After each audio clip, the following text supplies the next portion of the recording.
भारत ने हाल के समय में अपनी सेना को मॉडर्न करने के प्रयास तेज कर दिए हैं। इस कड़ी में भारत मॉडर्न फाइटर जेट की खरीद करने जा रहा है। हथियार खरीद के लिए भारत खासतौर से रूस पर निर्भर रहा है, लेकिन कई दूसरे देशों से भी उसने कई सैन्य डील की हैं। 5वीं पीढ़ी के लड़ाकू विमानों के लिए भारत की फेवरेट लिस्ट में यूएस के F-35 और रूसी Su-57 हैं। इस बीच अमेरिका में मांग उठी है कि प्रतिबंधों पर पुनर्विचार करते हुए भारत को F-35 बेचा जाना चाहिए। अमेरिका में एक बड़े वर्ग का मानना है कि अमेरिका अगर भारत को F-35 देता है तो उसे चीन का मुकाबला करने में मजबूत मिलेगी। साथ ही साथ रूसी तकनीक पर भी भारत की निर्भरता कम हो जाएगी। भारत 2 परमाणु हथियार संपन्न शक्तियों चीन और पाकिस्तान की आक्रामकता का सामना कर रहा है। चीन और पाकिस्तान के सैन्य खतरों को ध्यान में रखते हुए नई दिल्ली सैन्य आधुनिकीकरण की होड़ में लगी हुई है। बीते कुछ वर्षों में चीन के मुकाबले के लिए भारत का रुख अमेरिका की तरफ दिख रहा था, लेकिन यूक्रेन युद्ध के बाद चीजें बदली हैं। रूस और भारत का बढ़ता सैन्य और ऊर्जी सहयोग अमेरिका को चुभा है। इसका नतीजा भारत अमेरिका के संबंधों में ठंडक के तौर पर देखा गया है। भारत की रूसी निर्मित हथियारों और उपकरणों पर काफी ज्यादा निर्भरता रही है। आजादी के बाद से ही रूस और भारत के करीबी रिश्ते रहे हैं। हालिया स्थिति ये है कि सैन्य आधुनिकीकरण के लिए भारत 5वीं पीढ़ी के युद्धक विमान चाहता है। भारतीय सेना घर में भी 5वीं पीढ़ी के विमान बना रही है, लेकिन ये काम धीमी गति से चल रहा है। ऐसे में भारत विदेशी 5वीं पीढ़ी के लड़ाकू विमान को खरीदना चाहता है। भारत की पसंद अमेरिका से F-35 लाइटनिंग 2 युद्धक विमान हो सकते हैं, लेकिन 5वीं पीढ़ी के ये विमान अमेरिका ने भारतीयों के लिए प्रतिबंधित किए हैं क्योंकि उसने रूस निर्मित S-400 एयर डिफेंस सिस्टम खरीदा है। ऐसे में भारत रूस निर्मित Su-57 की खरीदने की ओर बढ़ सकता है। अमेरिका को रूस के साथ भारत के संबंधों के बारे में शंकाओं को दूर करना चाहिए और उसे हथियार बेचना शुरू करना चाहिए।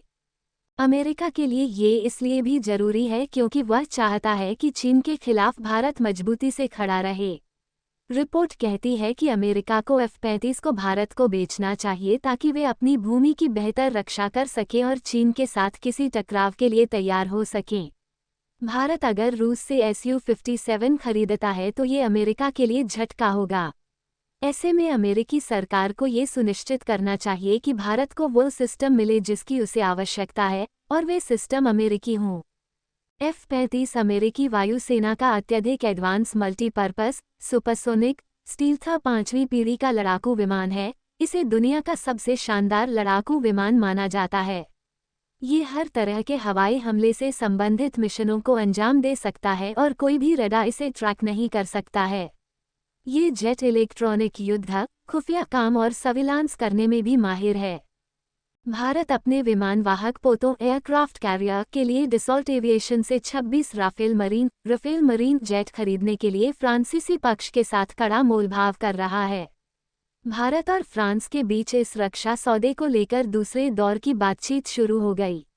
रक्षा सूत्रों ने बताया कि फ्रांसीसी पक्ष ने 50,000 करोड़ रुपए से अधिक की लागत पर 26 राफेल मरीन जेट की पेशकश की है, जबकि भारतीय पक्ष कीमतों को लेकर और मोलभाव कर रहा है। फ्रांस की private aerospace company Dassault aviation इन विमानों का निर्माण करती है। फ्रांसीसी पक्ष ने राफेल मरीन फाइटर जेट को भारत निर्मित हथियारों से लैस करने सहित एक फुल पैकेज की पेशकश की है, जिसमें हवा से हवा में मार करने वाला अस्त्र मिसाइल विमानों में भारत के हिसाब से जरूरी परिवर्तन, एयरक्राफ्ट कैरियर से ऑपरेशन के लिए जरूरी लैंडिंग इक्विपमेंट और अन्य संबंधित उपकरण शामिल हैं।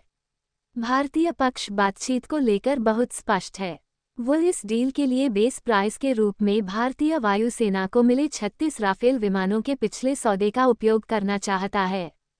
बता दें कि भारत ने कुछ साल पहले भारतीय वायुसेना के लिए €7 और 87 सेंट बिलियन 58,891 करोड़ रुपए की अनुमानित कीमत पर फ्रांस की डसॉल्ट एविएशन कंपनी से 36 राफेल मल्टीरोल लड़ाकू विमान खरीदे थे। यह एक government to government defence deal थी।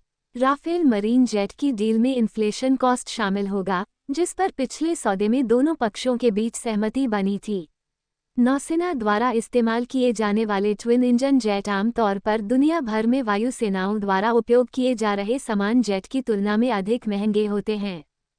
क्योंकि एयरक्राफ्ट करियर पर अरेस्ट लैंडिंग के लिए उपयोग किए जाने वाले लैंडिंग गियर सहित समुद्री ऑपरेशन के लिए अतिरिक्त क्षमताओं और तकनीक की आवश्यकता होती है। भारत और फ्रांस के बीच 26 राफेल मरीन फाइटर जेट की कीमतों और अन्य संबंधित मुद्दों पर बातचीत पिछले महीने 12 जून के आसपास शुरू हुई थी। भारतीय पक्ष के साथ इस डिफेंस डील को लेकर बातचीत करने के लिए फ्रांसीसी प्रतिनिधिमंडल में उनके आयुध महानिदेशालय डायरेक्टरेट जनरल ऑफ आर्मामेंट के अधिकारी शामिल हैं। इन विमानों को भारतीय नौसेना के विमान वाहक पोतों INS विक्रमादित्य और INS विक्रांत पर तैनात किया जाना है। भारतीय नौसेना इन विमानों को आंध्र प्रदेश के विशाखापत्तनम स्थित अपने नेवल बेस INS डेगा पर तैनात करेगी। INS डेगा राफेल मरीन जेट का होम बेस होगा। राफेल मरीन अत्याधुनिक एवियोनिक्स से लैस है, जिसमें थेल्स RBE-2 AESA रडार और स्पेक्ट्रा इलेक्ट्रॉनिक वॉर सिस्टम शामिल है, जिसे मेटियोर BVRAM के साथ जोड़ा गया है। राफेल मरीन में लगे ये मॉडर्न सिस्टम भारतीय नौसेना को दुश्मन के टारगेट पर सटीक हमले करने, अपने एयरक्राफ्ट और संसाधनों को दुश्मन के संभावित हवाई हमलों से बचाने जैसे विविध मिशनों को पूरा करने में सक्षम बनाते हैं। राफेल मरीन को एयरक्राफ्ट करियर ऑपरेशन के लिए ही डिज़ाइन किया गया है। इसमें शक्तिशाली लैंडिंग गियर लगा हुआ है, जो छोटे रनवे पर भी फाइटर जेट को फुल स्पीड में लैंड कराता है। इसके अलावा अरेस्ट लैंडिंग के लिए इस फाइटर जेट में टेल हुक लगा हुआ है। फोल्डेबल विंग होने के चलते एयरक्राफ्ट करियर पर यह कम जगह में पार्क हो सकता है।